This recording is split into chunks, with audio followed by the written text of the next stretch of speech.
Hanoi, Friday, June 26, 2026. Satellite view.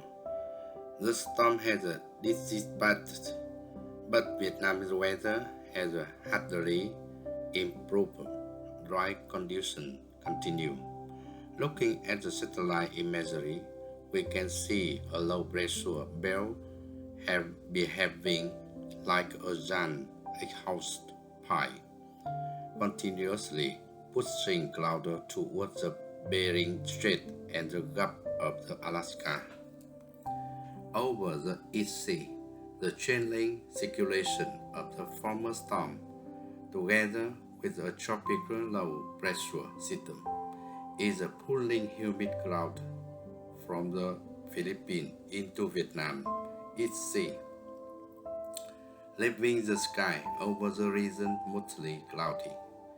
Meanwhile, another stream of the cloud continues to arrive from the Bay of Bengal, crossing Thailand before moving into Laos. The lower level cloud remain trapped on the western side of the Johnson Mountain Range, while the upper level cloud rise above the mountain and continue drifting northwards. As a result, northern Vietnam is now covered by a layer of the high cloudy that act like a curtain, blocking much of the direct sunlight. After enduring 3 consecutive days of the extreme heat, the region is finally getting a chance of the cool down. However, because these are mainly high altitude clouds, they are still unable to produce rainfall. Another factor is also helping cool northern Vietnam. This June, a rather unusual one for this time of year. Scattered cloud bunch originating over the Tibetan Plateau are moving southward along the tropical convergence zone. They are releasing heavy rainfall on the Chinese side of the Vietnam-China border before crossing the Hoàng Liên Sơn mountain range, carrying cooler air into northern Vietnam and lowering temperature by another 3 to 4 degrees Celsius. Although Vietnam has not yet received widespread rainfall, the weather has become noticeably more comfortable than it was earlier this week. Meanwhile, river and the stream in the South China continue to rise after many consecutive days of rain. Thus, water is gradually flowing downstream into Vietnam, prompting reservoirs and hydroelectric dams to prepare appropriate water regulation and controller release.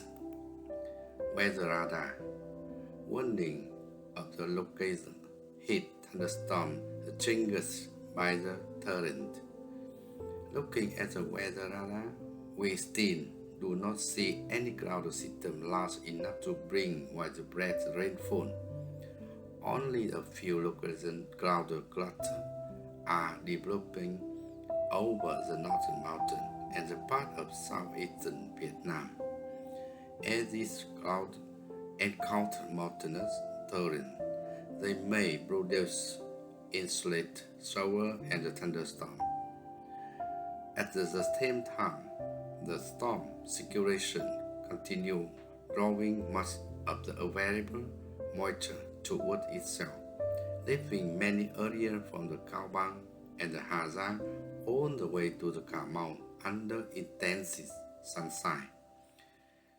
Conditions are expected to become so new worse less severe tomorrow, Saturday, June 27.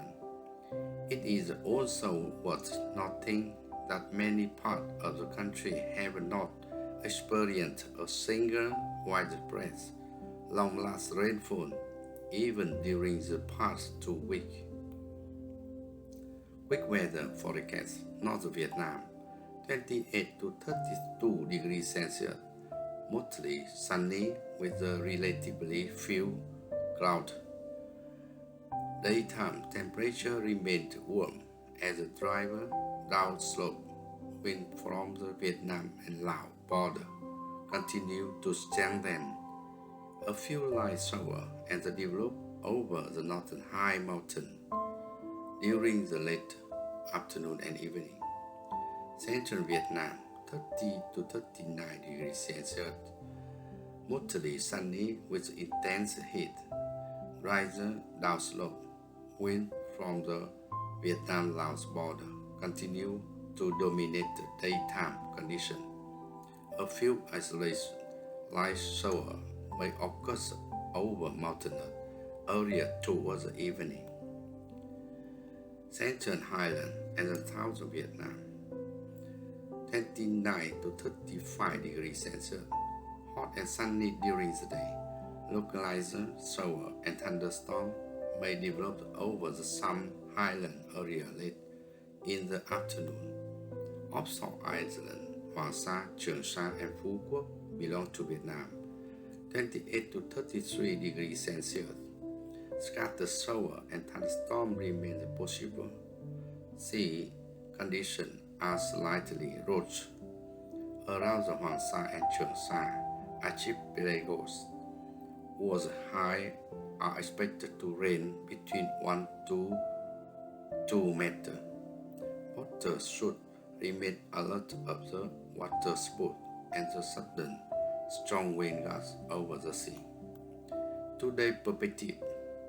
As I mentioned in the period report, prolonged dry weather has also become part of the tradition and the life experience of the many ancient Vietnamese community. Vietnam is a country blessed with a complete river, stream, and canal. Floods have always been the most immediately and the frequent natural disaster. Because of that, the lesson passed down from the generation to the generation have mostly focused on how to prevent flood and control rising water. We rarely hear much about the drought. So, how does the ancient Vietnamese deal with drought? Among the survivors, imagine and historian remained one of the most representative example is a generation water wheel found in the North Vietnam mountain and the Central Highland. This wheel was built from the bamboo and the large bamboo pole woven together into giant rotating structure.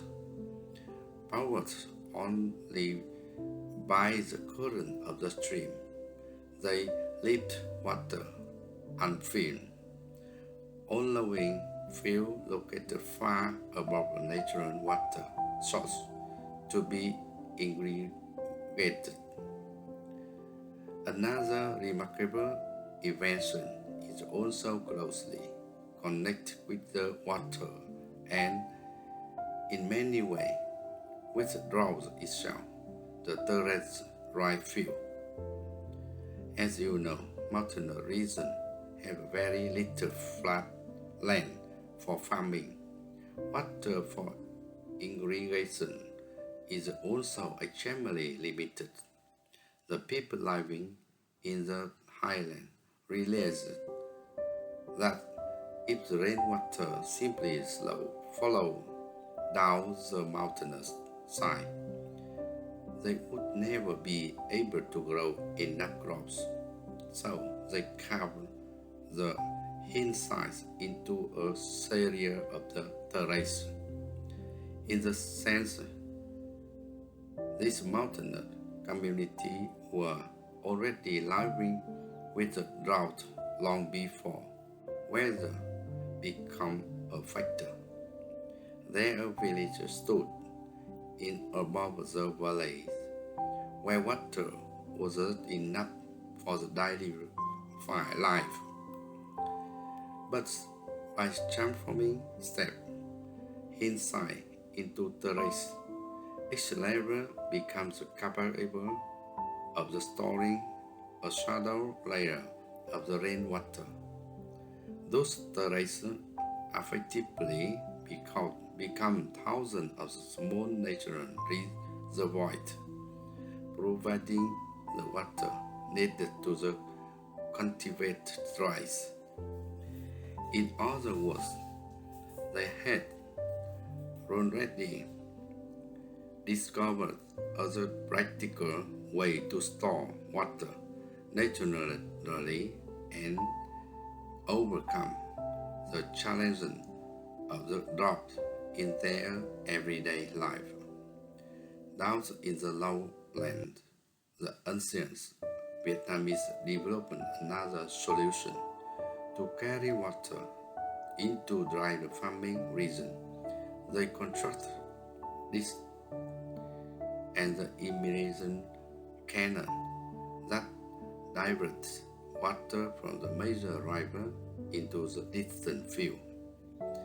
As well-known example is the Red River Day67. Its purpose was not only to control floods, but also to retain and guide water towards farmland located far from the natural water source, areas that otherwise face a high risk of the drought and the barren land. During later dynasties, especially under the Trần, Lê, and Nguyễn dynasties, drought prevention became an increasingly important responsibility of the state. The Trần dynasty was the first to the establish official position known as the Hà Đế Sứ and the Phó Hà Đế Sứ, whose duty was to manage dikes and the irrigation system throughout the country. Under the Lê dynasty, local officials could receive severe punishment if farmland suffered from the drought or flood because of the negligence. During the Nguyễn dynasty, the construction of the famous Vĩnh Tế Canal brought the fresh water deep into the Mekong Delta, helping push back saltwater intrusion in the reduced droughts across the Vietnam large rice production region. Wherever the weather was favorable after the harvest or at the beginning of the new year, farmers throughout the country expressed their gratitude to heaven for the providing rain and allowing the crop to flourish. They organized festivals to keep the time while also praying for favorable weather in the coming season. Over time, this ceremony becomes an enduring tradition that continues to this day. Thank you very much for watching.